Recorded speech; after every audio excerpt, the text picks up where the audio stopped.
ಜನಾರ್ದನ್ ರೆಡ್ಡಿ ಅವರ ಮನೆಯ ಮುಂದೆ ಫೈರಿಂಗ್ ಆಗಿರ್ತಕ್ಕಂಥ ಪ್ರಕರಣಕ್ಕೆ ಸಂಬಂಧಪಟ್ಟಂತೆ ಇವತ್ತು ಬಾಂಬ್ ನಿಷ್ಕ್ರಿಯ ದಳದವರು ತನಿಖೆ ನಡೆಸ್ತಕ್ಕಂಥ ಸಂದರ್ಭದಲ್ಲಿ ಮತ್ತೆ ಒಂದು ಬುಲೆಟ್ ಪತ್ತೆ ಆಗಿರ್ತಕ್ಕಂಥದ್ದು. ಈ ಬಗ್ಗೆ ಮಾತನಾಡೋದಕ್ಕೆ ನನ್ನ ಜೊತೆ ಈಗ ಶಾಸಕರಾದ ಜನಾರ್ದನ್ ರೆಡ್ಡಿ ಅವರಿದ್ದಾರೆ.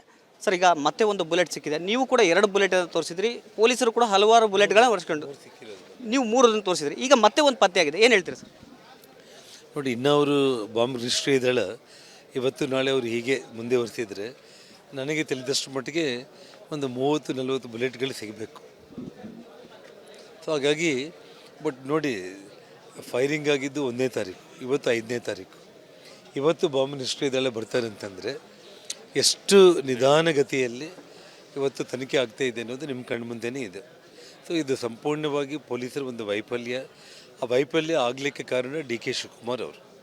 ಕಾರಣ ಏನಂದರೆ, ಒಬ್ಬ ಕ್ರಿಮಿನಲ್ ಶಾಸಕನಿಗೆ ನಾವು ಬೆನ್ನಿಗೆ ನಿಂತ್ಕೊಳ್ತೀವಿ ಅಂತೇಳಿ ಅವ್ರು ಮಾತಾಡಿದ ಮೇಲೆ ಪೊಲೀಸರಿನ ಇನ್ವೆಸ್ಟಿಗೇಷನ್ನ ಯಾವ ಮಟ್ಟಕ್ಕೆ ಮಾಡ್ತಾರೆ ಹೇಳಿ. ಸೊ ಹಾಗಾಗಿ ನಾವು CBI ತನಿಖೆನ ಕೇಳಿರೋಂಥದ್ದು. ಸಿಟ್ಟಿಂಗ್ ಹೈಕೋರ್ಟ್ ಜಡ್ಜ್ ಮೂಲಕ ಇಮಿಡಿಯೇಟಾಗಿ ತನಿಖೆ ಆಗಬೇಕು ಅಂತೇಳಿ. ಬಟ್ ಇವಾಗ ಇವರು ಪೊಲೀಸರ ಮೂಲಕ ಈ ತನಿಖೆಯನ್ನು ದಿಗ್ತಪ್ಪಿಸೋಂಥ ಕೆಲಸ ಮಾಡಲಿಕ್ಕೆ ಇವತ್ತು DK ಶಿವಕುಮಾರ್ ಅವ್ರ ನೇತೃತ್ವದಲ್ಲಿ ಹೊರಟಿದ್ದಾರೆ ಅನ್ನೋದು ತುಂಬ ಸ್ಪಷ್ಟವಾಗಿ ಕಾಣಿಸ್ತಾ ಇರುವಂಥದ್ದು. ಈ ಪ್ರಕರಣದಲ್ಲಿ ಬುಲೆಟ್ ಹಾರಿಸ್ತಕ್ಕಂಥ ಗುರುಚರಣ್ ಸಿಂಗ್ ಅವ್ರನ್ನ ಬಂಧನ ಮಾಡಿದ್ದಾರೆ. ಇದು ನಿಮಗೆ ಸ್ಯಾಟಿಸ್ಫ್ಯಾಕ್ಷನ್ ಇದೆ? ಒಬ್ಬರ ಬಂಧನ ಆಗಿದೆ ಮರ್ಡರ್ ಪ್ರಕರಣ. ನಾನು ಅದನ್ನೇ, ಈ ಗುರುಚರಣ್ ಸಿಂಗ್ನ ಯಾರು ಎಂಗೇಜ್ ಮಾಡಿಕೊಂಡ್ರು? ಸತೀಶ್ ರೆಡ್ಡಿನ, ಭರತ್ ರೆಡ್ಡಿನ. ಇವಾಗ ನೋಡಿ, ಭರತ್ ರೆಡ್ಡಿ ಮತ್ತು ಅವರ ಶ್ರೀಮತಿ ಇಬ್ಬರು ಓಡಾಡೋಂಥ ವಿಡಿಯೋಗಳಲ್ಲಿ ಈ ಗುಂಡು ಹಾರಿಸಿರುವಂಥ ಗುರುಚರಣ್ ಸಿಂಗು ಅವನು ಆ ಎಲ್ಲ ವಿಡಿಯೋಗಳಲ್ಲಿ ಇದ್ದಾನೆ.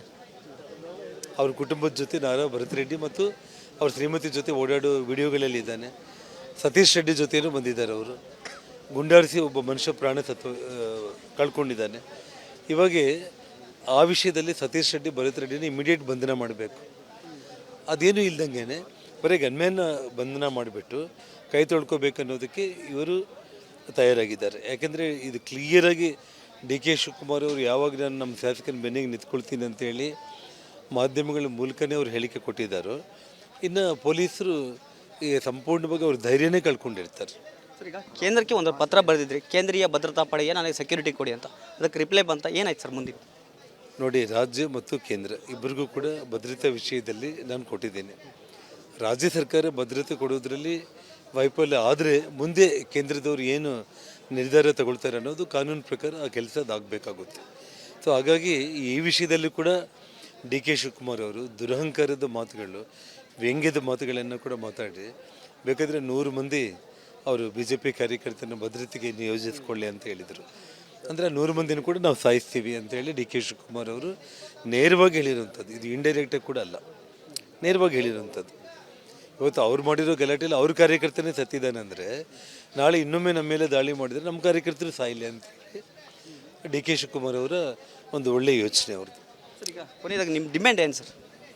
ಡಿಮ್ಯಾಂಡು ಪೊಲೀಸರ ಒಂದು ತನಿಖೆ ಸಂಪೂರ್ಣ ನಿಧಾನಗತಿಯಲ್ಲಿ ವೈಫಲ್ಯದ ಹಾದಿ ಇಟ್ಕೊಂಡು ಹೋಗ್ತಾ ಇದ್ದೆ. ಇದಕ್ಕೆ ಪ್ರಮುಖ ಕಾರಣ DK ಶಿವಕುಮಾರ್ ಅವರೇ, ಎರಡನೇ ಮಾತೇ ಇಲ್ಲ. ಯಾಕೆಂದರೆ ಅವರು ಮಾತಾಡಿರೋ ಮಾತುಗಳು. ಹಾಗಾಗಿ ನಾವು 100ಕ್ಕೆ 100 CBI ಎಂಕ್ವೈರಿ ಬೇಕೇ ಬೇಕು ಮತ್ತು ಸಿಟ್ಟಿಂಗ್ ಹೈಕೋರ್ಟ್ ಜಡ್ಜ್ ಮೂಲಕ ಆದರೂ ಕೂಡ ಅವರು ತನಿಖೆಯನ್ನು ತಕ್ಷಣ ಹ್ಯಾಂಡ್ ಓವರ್ ಮಾಡಬೇಕು. ಒಂದು ಕ್ಷಣ ಕೂಡ ಆಲಸ್ಯ ಮಾಡಬಾರ್ದು. ಆಲಸ್ಯ ಮಾಡಿದರೆ DK ಶಿವಕುಮಾರ್ ಅವರು ಪೊಲೀಸರನ್ನು ಉಪಯೋಗಿಸ್ಕೊಂಡ್ಬಿಟ್ಟು ಏನು ಬೇಕಾದರೂ ಕೂಡ ಅವ್ರು ಮಾಡಿಬಿಡ್ತಾರೆ. ಸರ್, ಈಗ ಕಾಂಗ್ರೆಸ್ನವರು ಇವತ್ತು ಬಿಡುಗಡೆ ಮಾಡಿರ್ತಕ್ಕಂಥ ವಿಡಿಯೋ ಬಗ್ಗೆ ನಿಮ್ಮ ಅಭಿಪ್ರಾಯ ಏನು? ನಿಮ್ಮ ಮನೆ ಮುಂದೆ ಸಾಕಷ್ಟು ಧ್ವನಿಗಳಿದ್ವು ಅಂತ ಒಂದು ವಿಡಿಯೋವನ್ನು ರಿಲೀಸ್ ಮಾಡಿದ್ದಾರೆ. ನೋಡಿ, ಒಂದು ಮಾತನ್ನು ಹೇಳ್ತಾ ಇದ್ದೀನಿ. ಜನಾರ್ದನ್ ರೆಡ್ಡಿ ಮೇಲೆ ದಾಳಿ ಆಗಿ ಫೈರಿಂಗ್ ಆದಮೇಲೆ ಕೆಲವೊಂದು ಕಾರ್ಯಕರ್ತರೆಲ್ಲರೂ ಕೂಡ ಓಡೋಡಿ ಮನೆ ಹತ್ರ ಬಂದಿದ್ದು. ಅಲ್ಲಿ ಬಾಟಲ್ ಎಸಿತಾ ಇದ್ದಾರೆ, ಫೈರಿಂಗ್ ಮಾಡಿದ್ದಾರೆ, ಪೆಟ್ರೋಲ್ ಬಾಂಬ್ಸ್ ಆಗ್ತಾ ಇದ್ದಾರೆ ಅಂದಮೇಲೆ ಬಂದಿರೋಂಥದ್ದು. ಅದು ಏನೇ ಇದ್ದರೂ ಕೂಡ ಕಾನೂನು ಪ್ರಕಾರ ಕ್ರಮ ಕೈಗೊಳ್ಳಿ ಅವರು. ಇದಿಷ್ಟು ಮಾಜಿ ಸಚಿವರು ಶಾಸಕ ಗಾಲಿ ಜನಾರ್ದನ್ ರೆಡ್ಡಿ ಅವರ ಮಾತು. ಕ್ಯಾಮ್ರಾ ಪರ್ಸನ್ ಸಿದ್ದು ಜೊತೆ ರೇಣುಕಾರಾಧ್ಯ, ರಿಪಬ್ಲಿಕ್ ಕನ್ನಡ, ಬಳ್ಳಾರಿ. ಜನಾರ್ದನ್ ರೆಡ್ಡಿ ಅವರ ಮನೆಯ ಮುಂದೆ ಫೈರಿಂಗ್ ಆಗಿರ್ತಕ್ಕಂಥ ಪ್ರಕರಣಕ್ಕೆ ಸಂಬಂಧಪಟ್ಟಂತೆ ಇವತ್ತು ಬಾಂಬ್ ನಿಷ್ಕ್ರಿಯ ದಳದವರು ತನಿಖೆ ನಡೆಸ್ತಕ್ಕಂಥ ಸಂದರ್ಭದಲ್ಲಿ ಮತ್ತೆ ಒಂದು ಬುಲೆಟ್ ಪತ್ತೆ ಆಗಿರ್ತಕ್ಕಂಥದ್ದು. ಈ ಬಗ್ಗೆ ಮಾತನಾಡೋದಕ್ಕೆ ನನ್ನ ಜೊತೆ ಈಗ ಶಾಸಕರಾದ ಜನಾರ್ದನ್ ರೆಡ್ಡಿ ಅವರಿದ್ದಾರೆ. ಸರ್, ಈಗ ಮತ್ತೆ ಒಂದು ಬುಲೆಟ್ ಸಿಕ್ಕಿದೆ. ನೀವು ಕೂಡ 2 ಬುಲೆಟ್ ತೋರಿಸಿದ್ರಿ, ಪೊಲೀಸರು ಕೂಡ ಹಲವಾರು ಬುಲೆಟ್ಗಳನ್ನ ಹೊರಿಸ್ಕೊಂಡು ನೀವು 3 ತೋರಿಸಿದ್ರಿ. ಈಗ ಮತ್ತೆ ಒಂದು ಪತ್ತೆ ಆಗಿದೆ, ಏನು ಹೇಳ್ತೀರಿ ಸರ್? ನೋಡಿ, ಇನ್ನೂ ಅವರು ಬಾಂಬ್ ನಿಷ್ಕ್ರಿಯ ದಳ ಇವತ್ತು ನಾಳೆ ಅವರು ಹೀಗೆ ಮುಂದೆ ವರ್ತಿದ್ರೆ ನನಗೆ ತಿಳಿದಷ್ಟು ಮಟ್ಟಿಗೆ ಒಂದು 30-40 ಬುಲೆಟ್ಗಳು ಸಿಗಬೇಕು. ಸೊ ಹಾಗಾಗಿ ಬಟ್ ನೋಡಿ, ಫೈರಿಂಗ್ ಆಗಿದ್ದು 1ನೇ ತಾರೀಕು, ಇವತ್ತು 5ನೇ ತಾರೀಕು. ಇವತ್ತು ಬಾಂಬ್ ನಿಷ್ಕ್ರಿಯ ದಳ ಬರ್ತಾರೆ ಅಂತಂದರೆ ಎಷ್ಟು ನಿಧಾನಗತಿಯಲ್ಲಿ ಇವತ್ತು ತನಿಖೆ ಆಗ್ತಾ ಇದೆ ಅನ್ನೋದು ನಿಮ್ಮ ಕಣ್ಣು ಮುಂದೆನೇ ಇದೆ. ಸೊ ಇದು ಸಂಪೂರ್ಣವಾಗಿ ಪೊಲೀಸರ ಒಂದು ವೈಫಲ್ಯ. ಆ ವೈಫಲ್ಯ ಆಗಲಿಕ್ಕೆ ಕಾರಣ DK ಶಿವಕುಮಾರ್ ಅವರು. ಕಾರಣ ಏನಂದರೆ, ಒಬ್ಬ ಕ್ರಿಮಿನಲ್ ಶಾಸಕನಿಗೆ ನಾವು ಬೆನ್ನಿಗೆ ನಿಂತ್ಕೊಳ್ತೀವಿ ಅಂತೇಳಿ ಅವ್ರು ಮಾತಾಡಿದ ಮೇಲೆ ಪೊಲೀಸರಿನ ಇನ್ವೆಸ್ಟಿಗೇಷನ್ ಯಾವ ಮಟ್ಟಕ್ಕೆ ಮಾಡ್ತಾರೆ ಹೇಳಿ. ಸೊ ಹಾಗಾಗಿ ನಾವು CBI ತನಿಖೆನ ಕೇಳಿರೋಂಥದ್ದು. ಸಿಟ್ಟಿಂಗ್ ಹೈಕೋರ್ಟ್ ಜಡ್ಜ್ ಮೂಲಕ ಇಮಿಡಿಯೇಟಾಗಿ ತನಿಖೆ ಆಗಬೇಕು ಅಂತೇಳಿ. ಬಟ್ ಇವಾಗ ಇವರು ಪೊಲೀಸರ ಮೂಲಕ ಈ ತನಿಖೆಯನ್ನು ದಿಗ್ತಪ್ಪಿಸೋಂಥ ಕೆಲಸ ಮಾಡಲಿಕ್ಕೆ ಇವತ್ತು DK ಶಿವಕುಮಾರ್ ಅವ್ರ ನೇತೃತ್ವದಲ್ಲಿ ಹೊರಟಿದ್ದಾರೆ ಅನ್ನೋದು ತುಂಬ ಸ್ಪಷ್ಟವಾಗಿ ಕಾಣಿಸ್ತಾ ಇರುವಂಥದ್ದು. ಈ ಪ್ರಕರಣದಲ್ಲಿ ಬುಲೆಟ್ ಹಾರಿಸ್ತಕ್ಕಂಥ ಗುರುಚರಣ್ ಸಿಂಗ್ ಅವ್ರನ್ನ ಬಂಧನ ಮಾಡಿದ್ದಾರೆ. ಇದು ನಿಮಗೆ ಸ್ಯಾಟಿಸ್ಫ್ಯಾಕ್ಷನ್ ಇದೆ? ಒಬ್ಬರ ಬಂಧನ ಆಗಿದೆ ಮರ್ಡರ್ ಪ್ರಕರಣ. ನಾನು ಅದನ್ನೇ, ಈ ಗುರುಚರಣ್ ಸಿಂಗ್ನ ಯಾರು ಎಂಗೇಜ್ ಮಾಡಿಕೊಂಡ್ರು? ಸತೀಶ್ ರೆಡ್ಡಿನ, ಭರತ್ ರೆಡ್ಡಿನ. ಇವಾಗ ನೋಡಿ, ಭರತ್ ರೆಡ್ಡಿ ಮತ್ತು ಅವರ ಶ್ರೀಮತಿ ಇಬ್ಬರು ಓಡಾಡೋಂಥ ವಿಡಿಯೋಗಳಲ್ಲಿ ಈ ಗುಂಡು ಹಾರಿಸಿರುವಂಥ ಗುರುಚರಣ್ ಸಿಂಗು ಅವನು ಆ ಎಲ್ಲ ವಿಡಿಯೋಗಳಲ್ಲಿ ಇದ್ದಾನೆ. ಅವ್ರ ಕುಟುಂಬದ ಜೊತೆ ಭರತ್ ರೆಡ್ಡಿ ಮತ್ತು ಅವ್ರ ಶ್ರೀಮತಿ ಜೊತೆ ಓಡಾಡೋ ವಿಡಿಯೋಗಳಲ್ಲಿ ಇದ್ದಾನೆ. ಸತೀಶ್ ರೆಡ್ಡಿ ಜೊತೆಯೂ ಬಂದಿದ್ದಾರೆ. ಅವರು ಗುಂಡಾರಿಸಿ ಒಬ್ಬ ಮನುಷ್ಯ ಪ್ರಾಣ ಕಳ್ಕೊಂಡಿದ್ದಾನೆ. ಇವಾಗ ಆ ವಿಷಯದಲ್ಲಿ ಸತೀಶ್ ರೆಡ್ಡಿ, ಭರತ್ ರೆಡ್ಡಿನ ಇಮಿಡಿಯೇಟ್ ಬಂಧನ ಮಾಡಬೇಕು. ಅದೇನೂ ಇಲ್ದಂಗೆ ಬರೀ ಗನ್ಮ್ಯಾನ್ನ ಬಂಧನ ಮಾಡಿಬಿಟ್ಟು ಕೈ ತೊಳ್ಕೊಬೇಕನ್ನೋದಕ್ಕೆ ಇವರು ತಯಾರಾಗಿದ್ದಾರೆ. ಯಾಕೆಂದರೆ ಇದು ಕ್ಲಿಯರಾಗಿ DK ಶಿವಕುಮಾರ್ ಅವರು ಯಾವಾಗ ನಾನು ನಮ್ಮ ಶಾಸಕನ ಬೆನ್ನಿಗೆ ನಿಂತ್ಕೊಳ್ತೀನಿ ಅಂತೇಳಿ ಮಾಧ್ಯಮಗಳ ಮೂಲಕನೇ ಅವ್ರು ಹೇಳಿಕೆ ಕೊಟ್ಟಿದ್ದಾರೋ, ಇನ್ನು ಪೊಲೀಸರು ಈ ಸಂಪೂರ್ಣವಾಗಿ ಅವ್ರ ಧೈರ್ಯನೇ ಕಳ್ಕೊಂಡಿರ್ತಾರೆ.